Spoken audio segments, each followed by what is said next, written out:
aéroport de Cointrin-Genève, le 11 mai 2014. J'avais pour intention de continuer à écrire ma saga de romans, éloigné de tout ce que je connais, de toute personne parlant ma langue, afin de ne pas me laisser aller à des conversations incessantes, et de toute autre source de distraction. Mais le fait est que je ressens à présent le besoin d'écrire sur un tout autre sujet, sur des faits réels qui me sont personnellement arrivés dans cet hôtel, à l'ouest de Prague. 5 mai 2014. Lors de mon arrivée en République tchèque, le temps était ensoleillé. C'était une de ces belles journées de mai. Ma réservation dans un petit hôtel éloigné du centre m'attendait. J'avais choisi cet établissement pour sa simplicité et ses prix bon marché, sans compter son allure pittoresque. C'était un de ces anciens hôtels, dont uniquement le rez-de-chaussée avait été refait complètement à neuf, et dont les chambres en bois vieilli vous font vous sentir comme transporté dans une autre époque. C'était ce havre de paix que j'avais choisi, pour commencer à rédiger ma saga de romans fantastiques. Je me sentirais peut-être un peu plus inspiré une fois coupé de tout. Je n'avais emporté que des vêtements et un bloc-notes, ainsi que le nécessaire d'hygiène. Pas de téléphone, pas d'ordinateur. Juste moi et la page blanche. J'ai dû enjamber des marches en bois, pour monter dans ma chambre. Elle se situait au sommet du bâtiment, dans la mansarde. Pour y accéder, il fallait franchir un couloir décoré par plusieurs peintures représentant des portraits de famille pour la plupart, mais également des scènes de chasse et des paysages.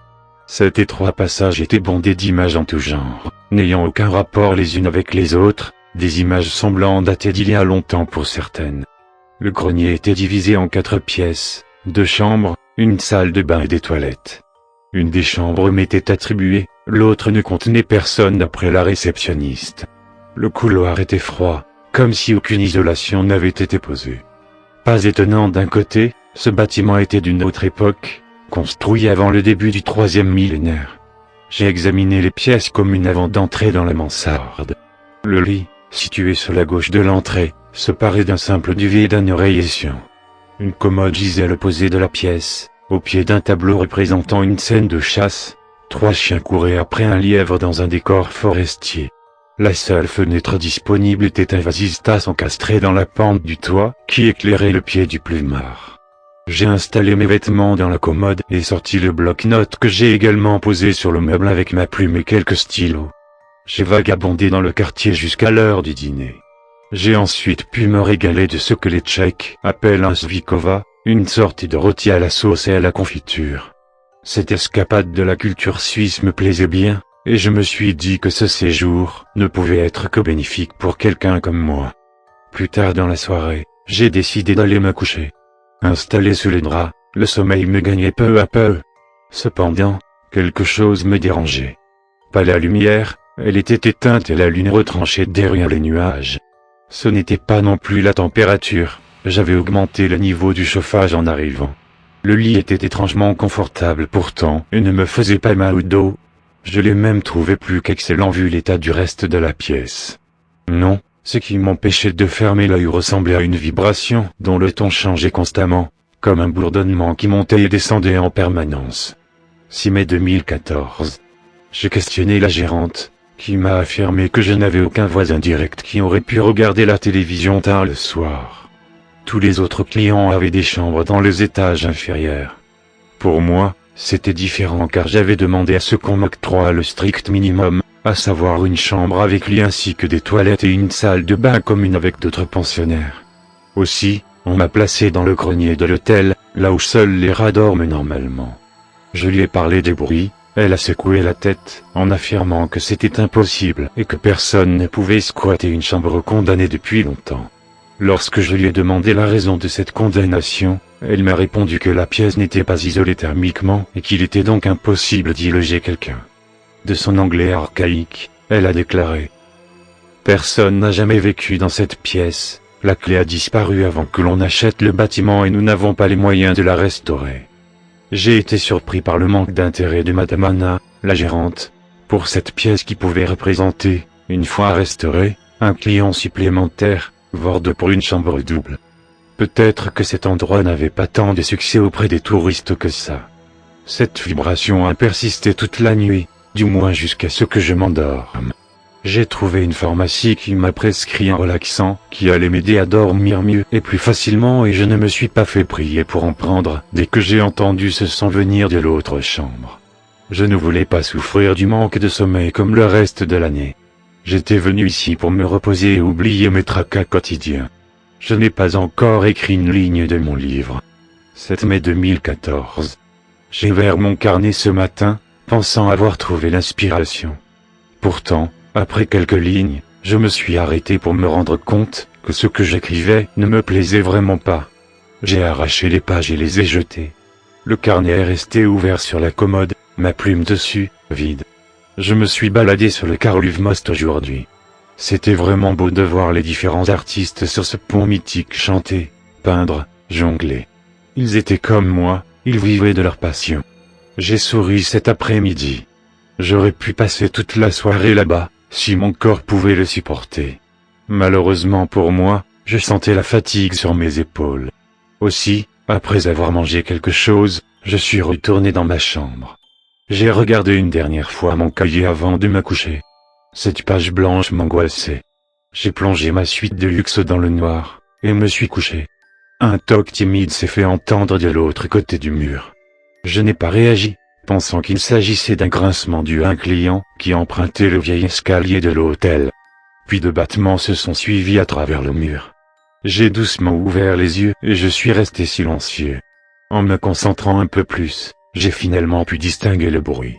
Un violon, j'entendais le son de quelqu'un qui jouait du violon. Je me suis levé et suis sorti dans le couloir, pour tenter d'entendre. Aucune musique ne m'est parvenue, l'hôtel était complètement silencieux. Mais ce qui m'a semblé être un craquement ou un timide toc sur la paroi de ma chambre a attiré mon attention. Certes, il a été bref et très bas, mais assez démarqué du silence, pour que j'aille me coller au mur. À vrai dire, je commençais plus à être effrayé que curieux mais je persistais, les mains et l'oreille bloquées contre le papier peint. Le violon avait stoppé, mais il a repris quelques secondes après. J'ai reculé et saisi la boîte de cachet dans le tiroir de ma table de chevet. J'en ai gobé un, puis je me suis couché une dizaine de minutes plus tard, assommé. 8 mai 2014. Le jour suivant, je suis rentré complètement saoul. Ça m'a fait du bien, dans un sens. J'avais réussi à oublier les bruits que j'entendais régulièrement. L'air de Prague ne me convenait pas finalement, je croyais commencer à développer une sorte de folie ou de paranoïa à force de me dire qu'il ne pouvait y avoir personne dans la chambre mitoyenne à la mienne. Je m'étais fait comprendre du barman de l'hôtel qui m'a servi des doses invraisemblables d'alcool en tout genre. Il me semble même avoir vu un reptile ou un oiseau dans l'une des bouteilles présentées au-dessus du comptoir. Je n'ai pas bu de celle-là. Je me souviens avoir titubé et être tombé en arrière dans l'escalier.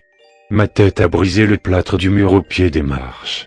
Sur le coup, je n'ai même pas fait attention aux dégâts, je me suis relevé péniblement et, encore sonné, suis remonté à l'étage, sans me soucier des plaintes venant des autres chambres qui avaient entendu le vacarme de ma chute. J'ai noté, au passage, que personne n'est cependant sorti pour voir ce qu'il se passait. Ils se contentaient de hurler à travers les cloisons. Arrivé dans le couloir menant à ma chambre, l'air ambiant m'a paru extrêmement glacial. L'éthanol devait pourtant affecter mes sens et réduire la sensation de froid. Mais je le sentais, au plus profond de moi-même, comme si je gelais de l'intérieur. J'ai tangué jusqu'à ma porte et me suis arrêté devant, mais j'ai regardé celle de mon voisin imaginaire. Rien. Pas de bruit, pas même un grincement. Le silence m'entourait, puis les lumières se sont éteintes, comme elles le font toujours après quelques minutes. L'interrupteur se situait au bout du couloir, aussi je n'ai pas songé à rallumer vu mon état. Je me suis dirigé vers la porte adjacente, celle qui était condamnée, et frappé avec le poing. Rien. Encore. Pas de réponse. J'ai frappé de plus belle. Pas une plainte venant de l'intérieur. J'ai songé à la défoncer sur le coup de l'alcool pour mettre fin à mes questionnements et être certain que personne n'y vivait, mais me suis résigné à retourner dans ma chambre, trop affaibli par la boisson et les nuits difficiles. Mes clés sont passées de ma poche au sol, et vu mon taux d'alcoolémie, il m'a fallu quelques minutes pour réussir à me courber correctement et les trouver dans l'ombre, je me tenais du bout des doigts sur le mur. Lorsque je les ai enfin saisis, une main froide m'a touché la hanche. Ma tête a heurté la poignée alors que je me redressais, surpris. J'ai basculé en arrière et atterri sur mes fesses, me tenant la tête des deux mains, puis me tortillant sur le parquet. Je suis resté allongé une bonne demi-heure, avant de me relever craintivement. J'ai fixé le couloir, en tâtant la serrure de l'index pour trouver le logement de la clé. Ses dents ont frotté à l'intérieur, je l'ai tourné le plus vite possible et ai bloqué le tout une fois retranché à l'intérieur. J'ai tendu l'oreille.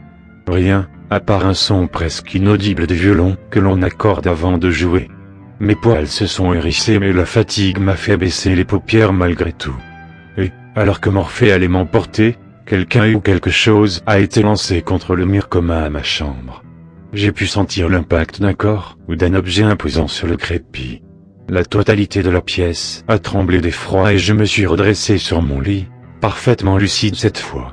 À nouveau ce son de violon, j'avais compris le message.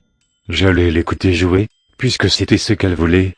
Car oui, j'avais la sensation que c'était une femme et non un homme qui me hantait. Assis sur le bord de mon lit, j'ai attendu les premières notes, celles qu'elle jouait chaque jour, celles qui me figeaient de peur à chaque fois qu'elle tintait, et je me suis retenu pour ne pas hurler ou courir en dévalant les escaliers. 9 mai 2014. Je me suis réveillé avec une douleur insupportable dans le crâne.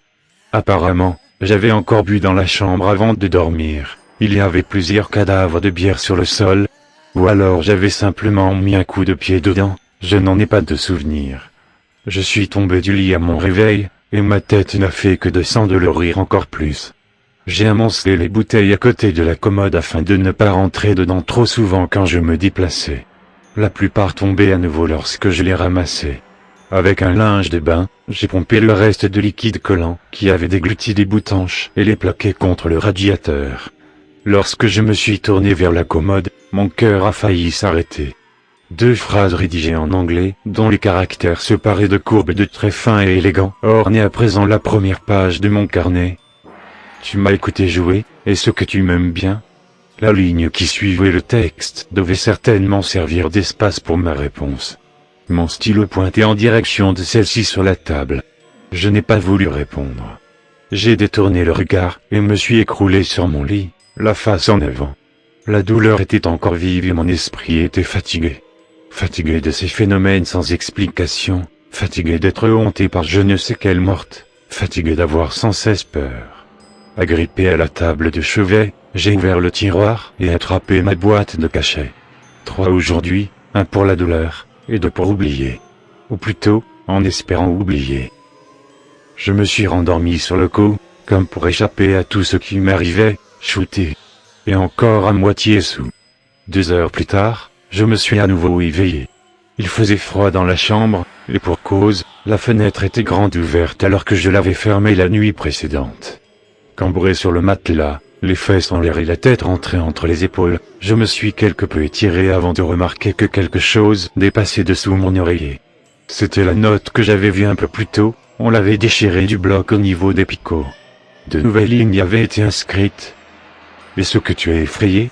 Veux-tu me voir ?» J'en avais assez. À bout de nerfs, j'ai bondi du plumard, et attrapé ma plume et gravé sur le papier en majuscule le mot « oui », si fort que la feuille s'est froissée sous la pression du bec. Après une dizaine de secondes, j'ai sursauté comme jamais. Le tableau placé en face de mon lit est tombé derrière la commode. Je suis resté droit comme un i lorsque le vacarme de la peinture a résonné dans ma chambre, accompagné du son d'un clou rebondissant sur le parquet. Lentement, je me suis retourné. La toile était encastrée entre le mur et le meuble, un rectangle jaune y marquait son emplacement sur le papier peint. J'ai attendu de retrouver un rythme cardiaque plus calme avant de faire prudemment un pas vers le tableau. Le sol a grincé.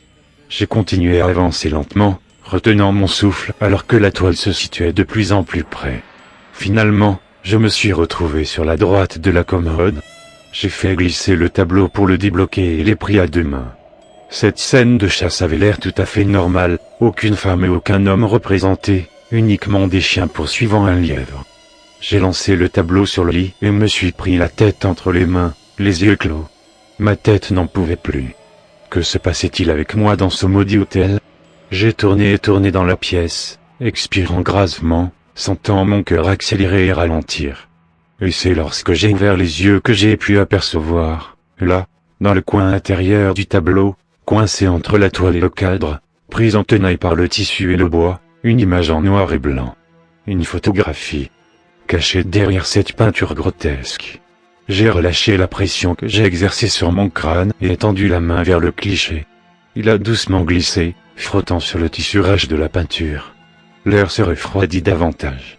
La photo montrait une femme sobre et élégante, un violon dans la main gauche, l'archet dans la droite. Elle était en position pour jouer. Sa taille était très fine, certainement à cause du corset de la robe à froufrou qu'elle portait.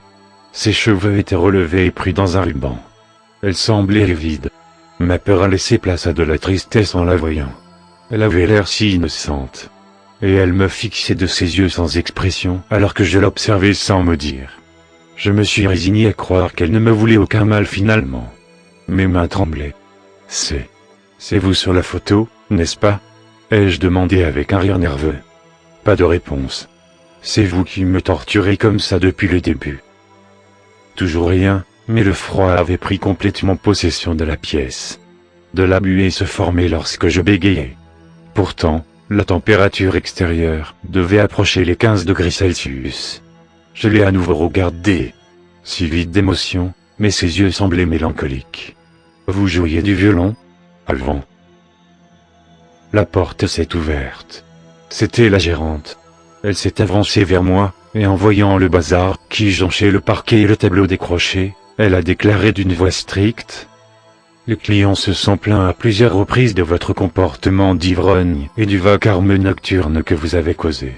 Je comptais uniquement vous avertir, mais vu le bazar dans cette chambre, je préfère vous demander de partir. Vous avez jusqu'à demain matin pour faire vos bagages et remettre les meubles en état. Et fermer cette maudite fenêtre, on se croirait en plein hiver. Madame Anna allait s'en aller, lorsque je l'ai retenue par le bras. Attendez, j'ai trouvé ça, Savez-vous qui c'est? Aucune idée, a-t-elle répondu après avoir regardé la photo, cette femme ne me dit rien. Normalement les gérants placent une photo de famille dans ce couloir, mais vous pouvez vérifier, elle n'y est pas. Le jour de mon départ, je ne savais plus quoi penser. Rien n'était arrivé, pas même un léger coup tapé sur la cloison. La température était remontée, pareil dans tout le reste du bâtiment. J'ai refermé à clé la chambre et me suis arrêté à côté de la porte de Marie. Je l'avais baptisée ainsi, puisque je ne connaissais pas son vrai nom. Je suis resté la mine basse devant, puis approché mon oreille du bois de la porte. J'ai pu entendre un sanglot étouffé, de l'autre côté.